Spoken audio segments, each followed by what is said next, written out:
We enjoy finding out about new books which discuss the issues of life and provide solutions, or maybe a way to persevere through the challenges of life.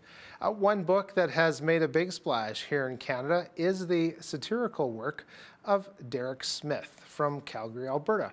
One of his latest books is How the Prime Minister Stole Freedom. It is the #1 bestseller in the dark humor category on the Amazons. Derek Smith, welcome to Bridge City News. Hi, thank you for having me. Pleasure to be here. Yeah, it's great for us to have you here. And of course, I've got to mention, great background. Love that. Thank you. It's colorful, just like your book. So can you give us the Coles notes of what your book is all about?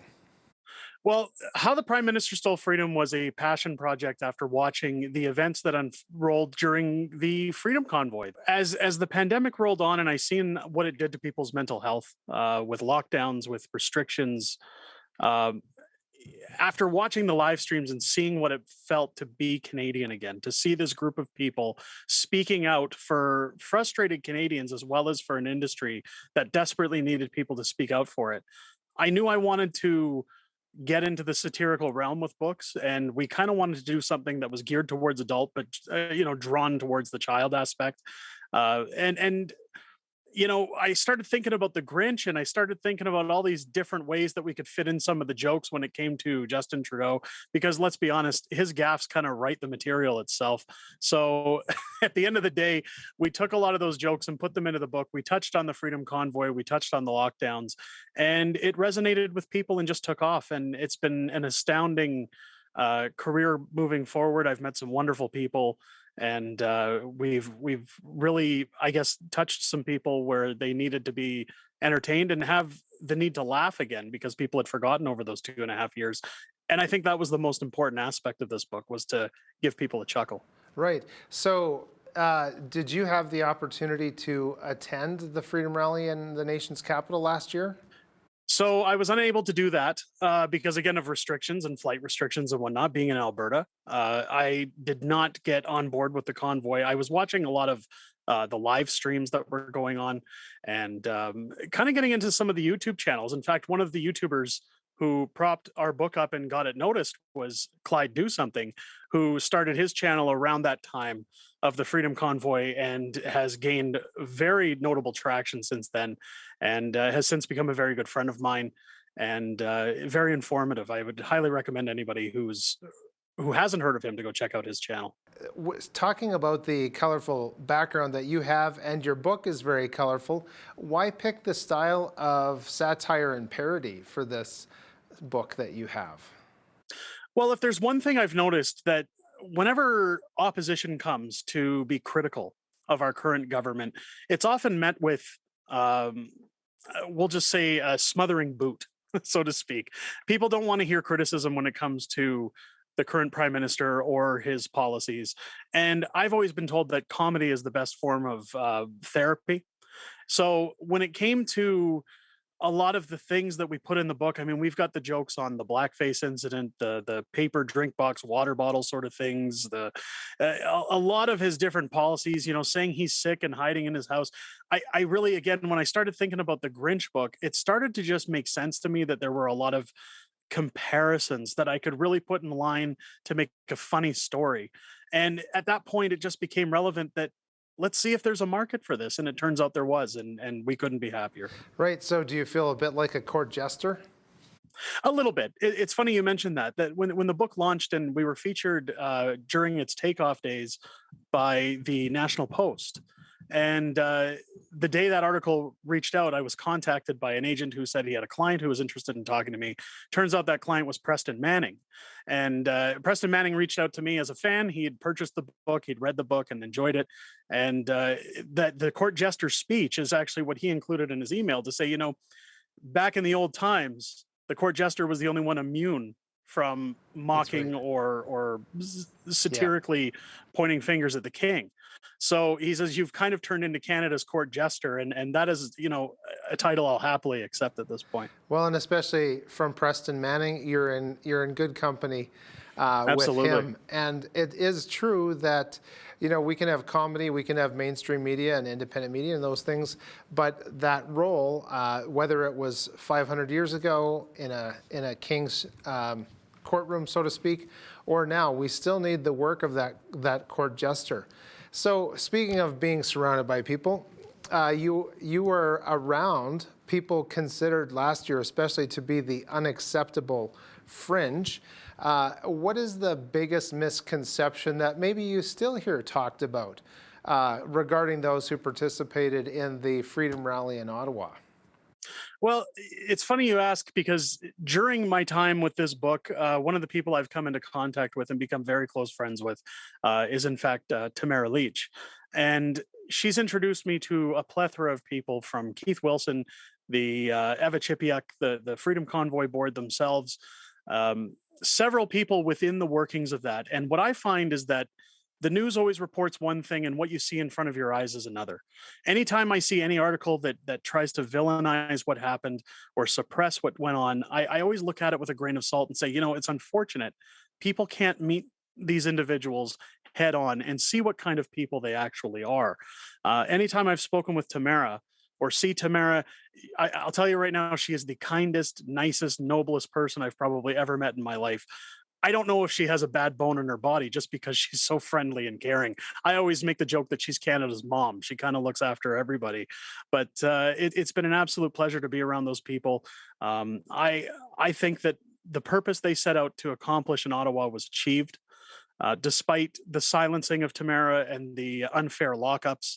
The constant persecution and still ongoing persecution, I might add, when you look at the Emergency Act Commission as well as Tamara's trial still awaiting to take place. But all in all, I think that was probably the greatest success for myself coming out of this book was having the ability to meet with those people, thank them for the insurmountable, unpayable debt that they've given every Canadian for what they did and for what every trucker did going to Ottawa, as well as every protester who joined them on the street. I think it is an event that's going to go down in history and one that I'm proud to be a part of. Yes, absolutely. I know I thoroughly enjoyed my 2.5 weeks there. Best assignment I've ever had, I can assure you. One of the things you touched on, maybe without using the word, it seems to me that there's a lot of manipulation in Canada's media. Is there a piece of advice maybe you would give to our viewers or your readers about seeing through the manipulation or resisting the manipulation that we see in media? Well, the thing I find in any kind of attachment to the media is that you have to look at it that it's a business. It's a business at the end of the day. And Kevin O'Leary on Dragon's Den and Shark Tank, as much as I don't like his personal views on some things, the one thing he's always said that makes sense is follow the money. And when you follow the money, you can see with a lot of media where they get their payments from, which when you look at corporate media, as I call it, it tends to come from the government. When you look at bills like Bill C-11, it starts to tell a tale that when you do your own research, which I think is the most vital thing anybody can do. I've heard so many times where people take one news story and they just take it as fact, no matter what source that comes from, whether it be independent, whether it be government-funded media, corporate media, a YouTube channel. I think the most important thing you can do if a story interests you is get online, dig where you can, find sources, find people with common interests, get your information from multiple sources, and then make your own judgment. I've never been one to follow the pack, so to speak, when it comes to what I want to believe and what I hear coming out of things. Sometimes things can be misconstrued. If you ever look at a high school and you look at the way children or teenagers used to talk with each other, where they say one person tells another and then another, by the time it gets to the 100th person, that story is often twisted and misrepresented. So I think it's always best that before you pass judgment on anything, you take your time to do your research and make sure of what your views and opinions are 100%. Exactly. And speaking of research, as I was researching for this interview, I noticed the odds were forever in your favor with the Amazon reviews. You had like 90% giving your book 5 stars, and the 1 stars only 6%, very few and far between. So can you give us maybe some of the feedback you've received, or maybe your opinion on why the responses were so heavily rated to the 5 stars? Well, I think again the book resonated with people that were just fed up. I think there was an undeniable crowd of people that were looking for something they could get on board with and feel connected to. And I'm very grateful that our little project turned into something that those people felt they could attach themselves to. I've been told by countless individuals that, again, even though the book wasn't written for children, I hear people saying, hey, we read this book to our kids all the time, they enjoy it, they love it. And I mean, that hits home for me because my daughter often requests my book. I certainly do not impose that on her. I mean, we'll keep that our little secret because I know some people probably think I do. But but I'm grateful that children want to get involved and think about things. But my strong recommendation to people is always not to push politics onto your children because they need to make up their own minds, and that's the purpose of voting. When it comes to the one-star reviews, I mean, look, I've been on different interviews where we've scrolled through those one-star interviews for a laugh. I find them quite entertaining, and most of them I believe are unverified purchases, which at the end of the day it's just people who are angry, who are negative. And when I look back at 20, 30 years ago when I was a kid growing up, if we didn't like something we saw on TV, we just turned it off. And nowadays it's, well, if I don't like something, I'm going to be vocal about it. And that's okay because people have that right. And I may not agree with some of those opinions, but I definitely defend them to the death for the right to say it. Right. Now, we've talked about the How the Prime Minister Stole Freedom book. January 30th, you had a new book out. What can you tell us about this one? Well, I approached Tamara Leach back in September. We were in the process of launching our second book, following up How the Prime Minister Stole Freedom, which we launched in November, called One Face, Two Face, Black Face, Blue Face. And I'd approached Tamara and said, look, I started this other project, and at the same time, I've been toiling with the fact of doing something for the anniversary of the Freedom Convoy and something that's somewhat of a tribute to the Freedom Convoy. I know we touched on the convoy in How the Prime Minister Stole Freedom, but I wanted something that was just as inspirational for people that got off of the prime minister, so to speak, and more onto the purpose of the convoy. So, with Tamara's blessing, as much as people say, well, the convoy was more than Tamara, I understand that. I agree with that. And I've spoken with the board, I've spoken with legal, I've spoken with everybody that's been attached to that movement that I can get in contact with. And I've told them all, look, by putting Tamara's name on the cover, this is by no means a slap at the hard work and the trials and tribulations that everyone has gone through during this event. But when you look at the media, when you look at the coverage, Tamara has been mostly focused as the focal point of the face of the convoy, so to speak.